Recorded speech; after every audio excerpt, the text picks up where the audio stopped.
Krishna, good morning. તો જો અત્યારે અમે લેહ પહોંચી ગયા છે. લેહ પહોંચ્યા અમે કાલ રાત્રે.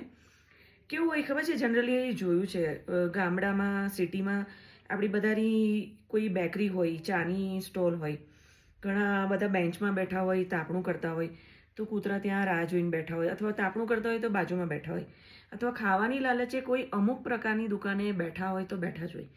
લેહની કાલે ચેકપોસ્ટ પર નિત્યમ કંઈક લખાવા ગયો, બરાબર, ગાડીનો નંબર ને એવી રીતે કરવાનું હોય. બંધ ગાડી હતી, એટલી ઠંડી હતી, બંધ ગાડી હતી. બંધ ગાડી જોઈને પણ એક સ્ટ્રે ડોગ અમારી નજીક આવ્યું. એનામાં કેટલી સેન્સ કેટલી છે કે આની અંદર કોણ હોય અને કદાચ મને ખાવાનું મળશે. બેન સાઈડની બારી હતી, મારા ખોળામાં શૌર્ય સૂતો તો હું ઉતરી શકું એમ નથી.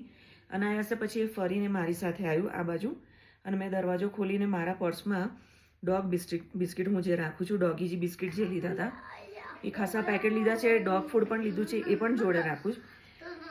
પણ શૌર્ય છે ને ખોળામાં હતો એટલે એ આવ્યું, દરવાજો ખોલ્યો અને મેં એને ખવડાવ્યું. એ પછીનો હવે આ વિડીયો અટેચ કરું છું. એટલે ગાડી જોઈને દુકાન પર, પછી દુકાનની ચાની કેટલીવાળી હોય, બેઠા હોય પબ્લિક, ત્યાં વાઘ, દીપડા, સિંહ આવી રીતે આમ બેસીને કશુંક આપશે ખાવાનું, એવી રીતે ના આવે. વાઇલ્ડ એનિમલ એની લાઈફમાં સેટલ છે. વાઇલ્ડ એનિમલ વાઇલ્ડમાં હોય, એ ડોમેસ્ટિક એનિમલ કહેવાય. એનામાં એટલી જ ગાડી બંધ હતી ને તોય ગાડી પાસે આવ્યો. બોલો કે કોઈક છે અને ખાવાનું આપશે. જો હવે આ વિડીયો જુઓ.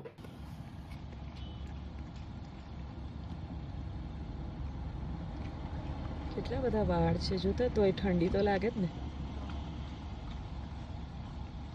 એક બરણી છે ને હવે અહીંયા પગ પાસે રાખવી છે, પેલું પાછળ છે ને ફિટ કરી દીધું છે ને, એટલે આપણે ગાડી ઊભી રાખીને કંઈ પાછળ ના લેવા જઈએ.